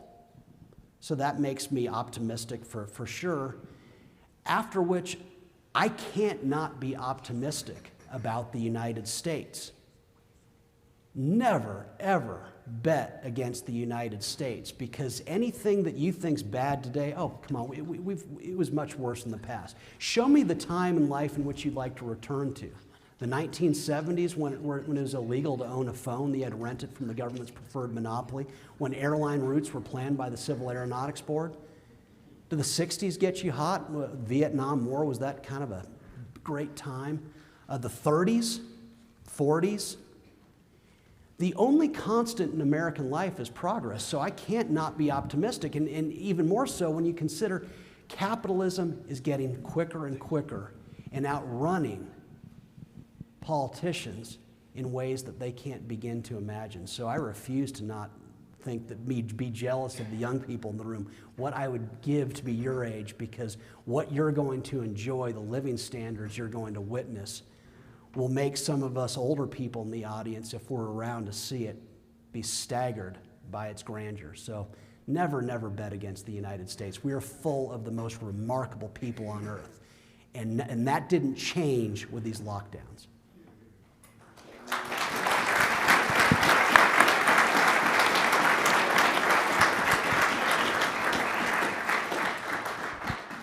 John, what do you make of the incredible censorship that we're seeing from Facebook, YouTube, and players of the like, especially in medical narratives that are not part of the mainstream propaganda? My reaction is I refuse to be a victim.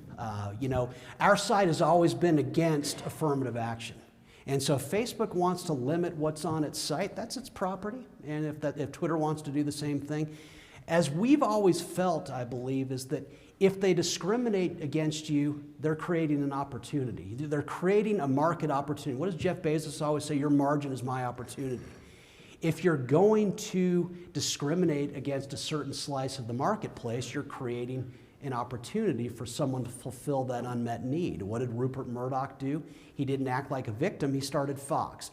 And so no whining here, no complaining about what Facebook doesn't allow my point of view. Personally, I think Facebook was essential. Without it, in Twitter, think of how limited our access to information would have been. Now, did we get all that we wanted? I don't know, but boy, I had a lot better access thanks to it. But more broadly, that just gives us something, gives us a reason to start something new.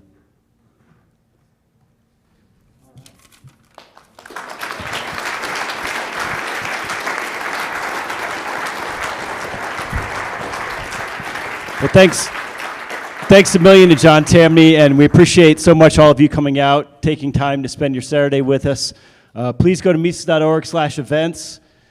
Stay in touch. We'll hopefully see a lot of you in St. Petersburg, Florida in October. So thanks a million for coming. Bye now.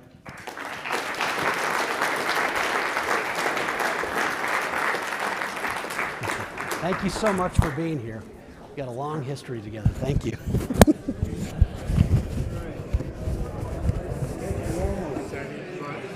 The market, I think, is saying, like you said,